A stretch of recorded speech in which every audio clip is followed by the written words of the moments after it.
Salut à toi, j'espère que tu vas bien. Je voudrais revenir dans cette toute petite vidéo sur un point qui pose encore problème et que je répète trop souvent aux étudiantes que j'accompagne. Donc c'est le fait de souligner des choses dans son mémoire ou sa thèse. Ça peut paraître logique, surtout qu'à l'école on a toujours appris à souligner les titres et ainsi de suite.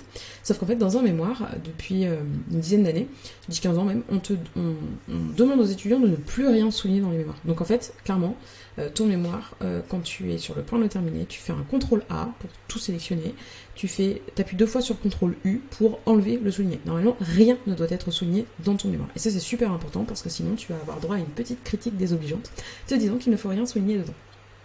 Si tu veux faire apparaître tes titres d'une manière différente, tu as d'autres options.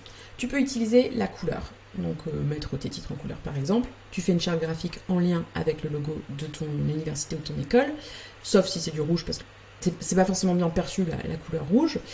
Pareil, si c'est du jaune, il faut que ce soit lisible, mais par exemple tu peux faire des titres de bleu. D'ailleurs c'est ce qui est proposé automatiquement sur Word quand tu manipules les styles.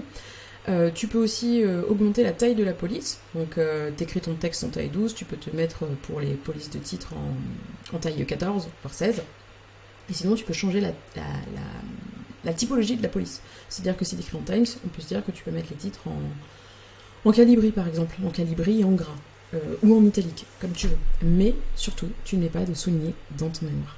Voilà, c'était tout pour aujourd'hui. Belle journée à toi, salut!